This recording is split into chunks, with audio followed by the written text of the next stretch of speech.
gbogbo ẹ̀yin wa ẹ máa wo Bísí Ológe show pẹ̀lú Bísí Ẹ̀dúnjọbí.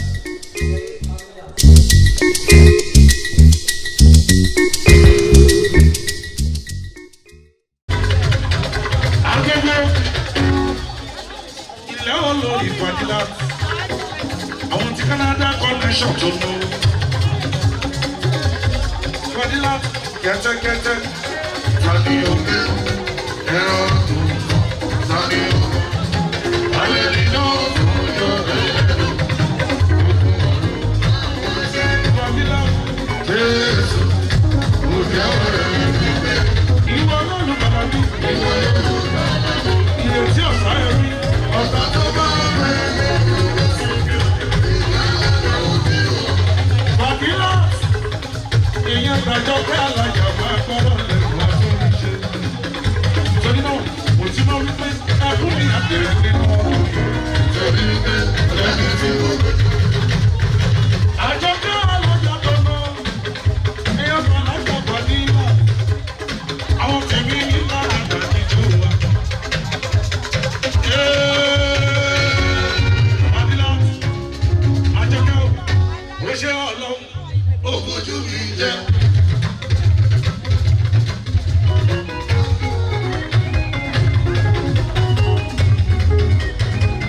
Nítorí ọlá gbogbo ẹni ẹ̀sọ́ ta lẹ́nu Fadila á lè kíkù nítorí ọlá ohun tó wù ẹ́ ni wọ́n jẹ. Àjọkẹ́ ò nítorí ọlá gbogbo ìsàkà tó wù ẹ́ ni wọ́n wọ̀. Fadila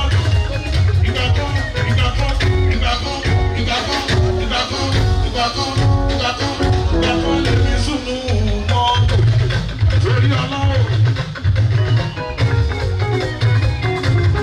Fadila ohun tó wù mí lè rí jẹ ìsàkà tó wù mí lè rí wọ̀n. Wọ́n ní wọ́n rọ̀jú mọ́dúnmọ́dún bójú ẹ̀kún kìí. Fadila àwọn tàlájà tó kẹ́ bá mi kí nítorí ọlá ẹni kó bọ́ sókè nítorí ọlá sọ pé ọjọ́ ọlọ́run ó fojú mi jẹ́.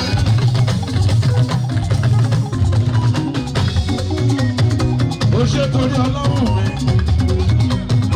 wọ́n máa ń rọ̀jú mọ́dúnmọ́dún bójú ẹ̀kún kì í wọ́n ti gbówó ẹ̀mí.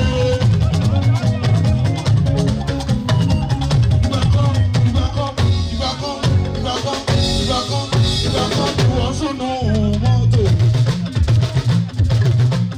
nítorí ọ̀la.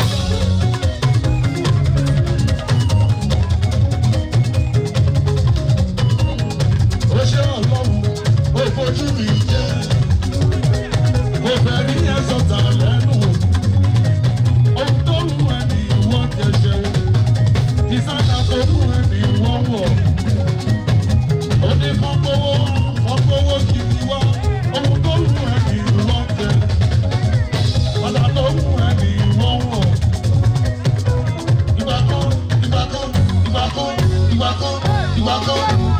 ni wọ́n ṣẹ́rù ẹgbẹ́. Ó ṣe ọlọ́run kò fojú ẹ̀ jẹ́ nítorí ọlá kò fẹ́ ní ẹ̀sọ́ ta lẹ́nu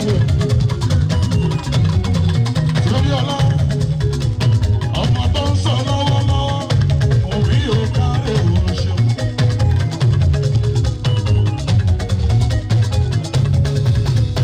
Ìgbà ọgọ́rọ̀ lẹ́nu mi ó ti fẹ́ ṣe kìíní àtúntò torí náà ó gbà mí o.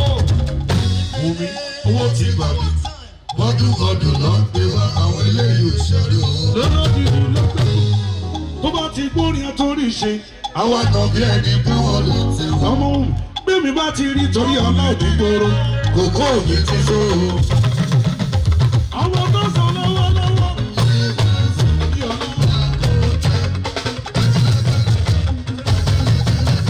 Àbáṣọ́dọ̀ lọ́mọ lọ́lọ́run bá lè tẹ̀ ọmọ mi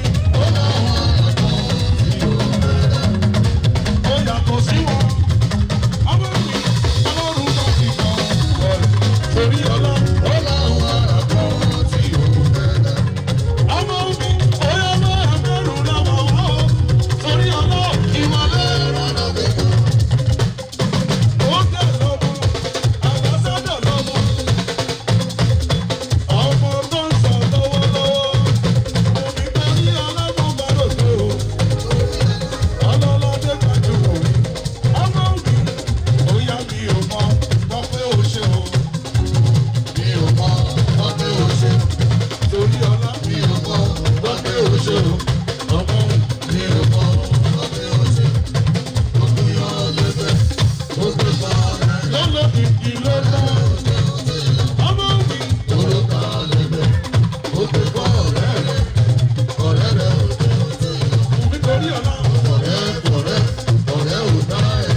kó mú pé o èèyàn tó ń ṣe sinimá ó tún bọ̀wọ̀ fáwọn tó ti jù ú lọ ó ní Fathia Balógun ó ní màmá òun ìyẹn jẹ Fathia àdà ó ṣe é orí àdúgbò àwọn ti retí Ọ̀sáyẹmí èèyàn bí Mọ́lámì tọmọ sí o ìmọ̀ lọ́wọ́ ẹ̀jẹ̀ kan súnmọ́ mi nítòsí. ọdún ní ìkíndé òbí máa ta ìjọ òbí torí ọ̀la ọmọ tó sọ lọ́wọ́lọ́wọ́ bóyá òní dúró bí ẹ̀ṣẹ̀ wò. nígbà wọn tọwọ́ ó ní dúró bí ẹ̀ṣẹ̀ wò. ó jẹ́ ní ọlọ́dúnrún wọ́n ti fọ́ sọ. nígbà ó jẹ́ ní ọlọ́dúnrún wọ́n ti fọ́ lọ. nígbà ó jẹ́ ní ọlọ́dúnrún àwọn òbí torí ọ̀la òbí dúró bí ẹ̀ṣẹ̀ wò. akọ́kọ́ ó lákùrọ̀ òun ní òbí torí ọ̀la ṣùgbọ́n lọ́wọ́ yìí eléyìí lọ́mọ tó ń sọ lọ́wọ́lọ́wọ́ òun ló ṣe kìíní yẹn fún wa àwọn tá a dúró yìí torí pé ó ń gbà wá owó ti gbà wọ́n mọ́dúnmọ́dún lọ gbé wá àwọn eléyìí òṣèré owó. bíbọ̀ tó bá ti gbórin àtòrí ṣe àwọn àna bí ẹni táwọn ló tẹ̀wọ́. bébí bá ti ra àwọn tèmi nígboro kókó mi ti sọ̀rọ̀.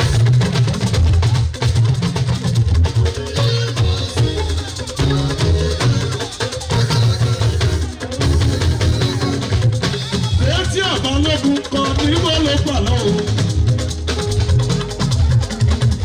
a kì í kí mi lókèrè ìsúnmọ́ni ló ń gbé mi.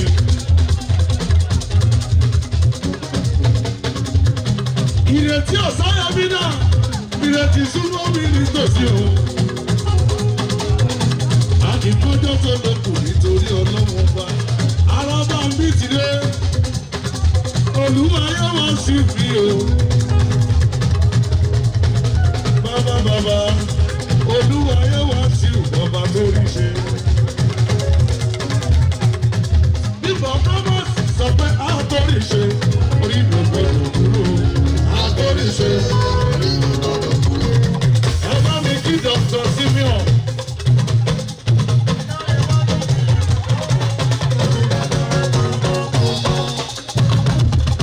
Ó kú kí mi ní ìgbà tó yọ kù lọ́rùn mi. Ọ̀sáyẹmí retí ọkùnrin mi ní ìgbà tó yọ kù lọ́rùn mi. Torí náà bàbá ti ṣàkóso mi.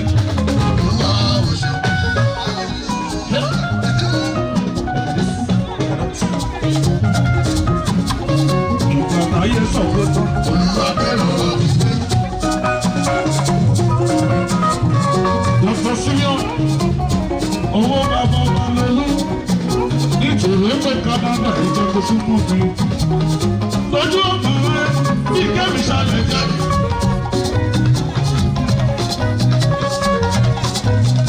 ẹ bá mi kí Yakubu ní Canada. Yakubu súnmọ́ mi ní tòsí o. àwọn ti Canada connection ẹ jẹ́ kó súnmọ́ mi. ó ṣe fẹ́ràn mi. Spiritual Empire. èèyàn ti gẹ́gẹ́ kó bàbá ó súnmọ́ mi ní tòsí ọ̀yà. ìjọba gbogbo Canada. torí náà ẹ̀yin ti Canada bá wò ní o. ṣé mi ò fẹ́ bóyá ẹ bá mi kí ní ìgbà Amẹ́ríkà. ìgbàlá gbogbo Maryland ni o. níbo lọ́wọ́. ẹ̀yin tẹ̀mí ní Maryland ni Amẹ́ríkà.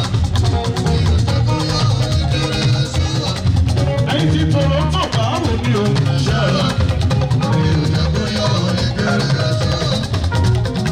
ọ̀yà àbádàbà lónìí o. aṣọ. Náà fi Spiritual Empire. Agbada bàbá mi ò aṣọ ẹ̀mí mímọ́, ó tóbi jù mí lọ àwọn ìbora. Thanks for watching this video. Please don't forget to click on subscribe button. Kindly comment and share. We drop new videos daily. Thank you. God bless you.